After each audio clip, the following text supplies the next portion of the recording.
Hello indie game fans! Continuing the trend of great indie games released last month, there are a bunch of early access indie games, so let's begin with some quick picks worth checking out. Planetary Dustoff is a top-down roguelite that sees you exploring and finding habitable planets for humanity. It controls well, has unlockable player classes in the form of suits, has progression elements and unlockables in the main hub area, and also has modding support. SRC Sprint Robot Championship is a first-person time trial racer which looks pretty visually, has a good sense of speed, and interesting track layouts. Winkeltje, the Little Shop, is a shopkeeping simulation that is basically half of Reciteer or Moonlighter without the combat, but the customization options and unlocks are a lot more in-depth. There are also farming elements as well as seasons and events, so it should eventually be a pretty great one of these.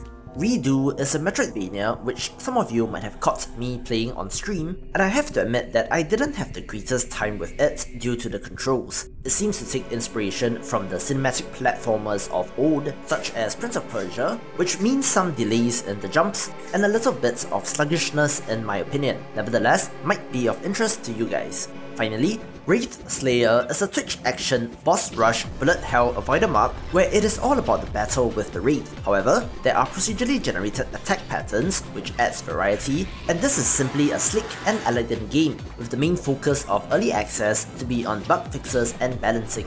Moving on, here are the top 5 best early access indie games for February 2019.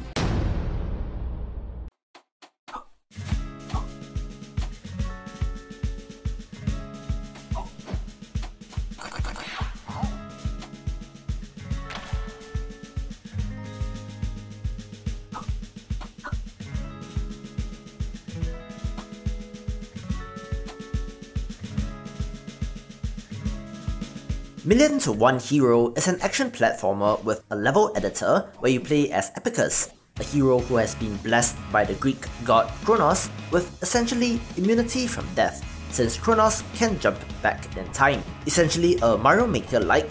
My worry with these is that without the namesake of the world-famous plumber, how can games like this compete?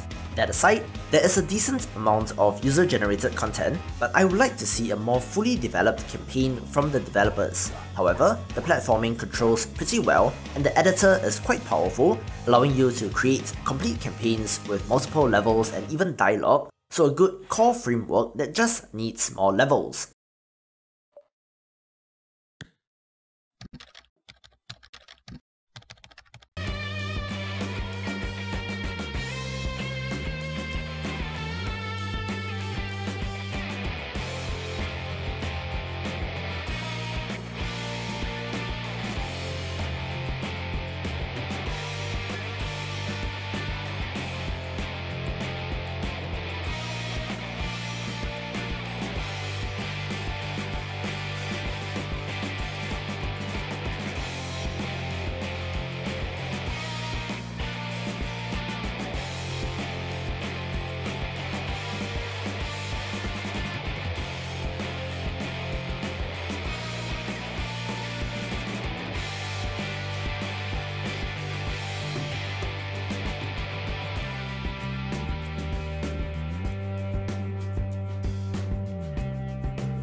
Trident's Wake is a co-op focused twin-stick shooter that looks very impressive and so good. Playing as an Echo, a digital representative of a human's consciousness, this can be transferred into a Sentinel suit, and you now have to operate these to take back the Trident, humanity's last colony ship.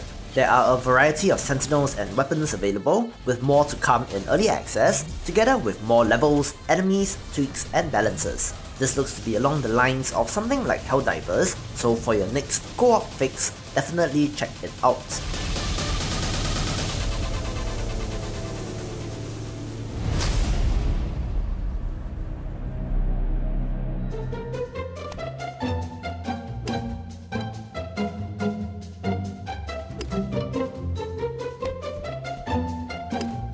Resort Boss Golf is a tycoon game in which you have to manage your own golf resort, balancing the construction of the clubhouse and facilities with the sprawling courses that you can build. Having played a little bit of this, I really like the core concept and systems and hope to see it develop further, but there are some notable UI design choices that could be better. One surprising aspect is the level of detail that the tooltips get into explaining golf, of stating the differences between golf clubs, and the names of the different hazards and terrain on a golf course. Decent tycoon game, but needs some work.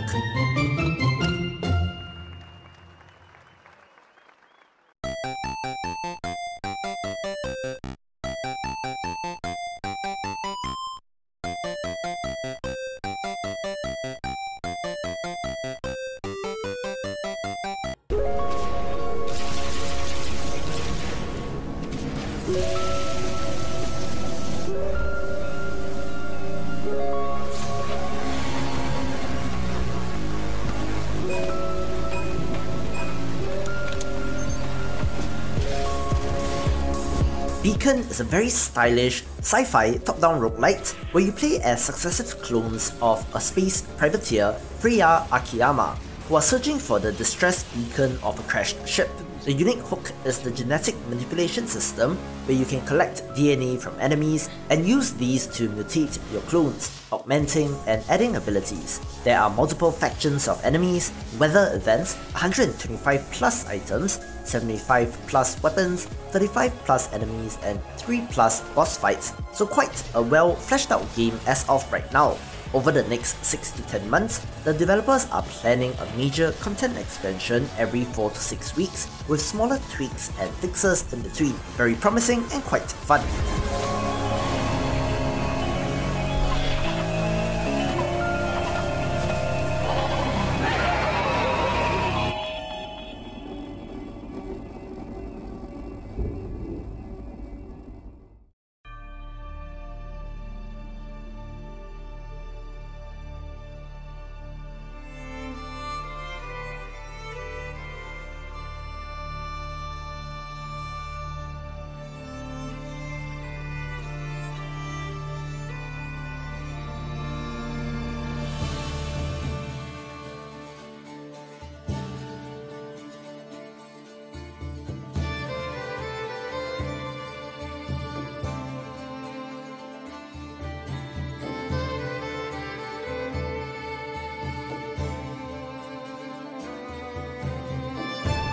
Finally, Foundation is a medieval city builder with a unique griddless city building tech powering the game. Instead of placing buildings or farms on squares, you draw a designated area, and your villagers, who you cannot control directly, will then organically build the structures within that area.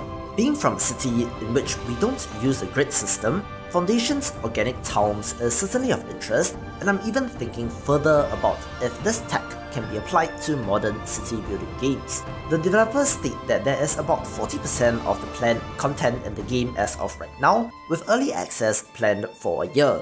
A map generator, a better event system, job evolution for your villagers, upgrades to the road and pathing system, and more are to be added, but it is a pretty good city builder as of right now, taking the #1 spot of the month. For more of the best early access indie games, check out the previous video or click on the recommended playlist, and I will see you after the jump.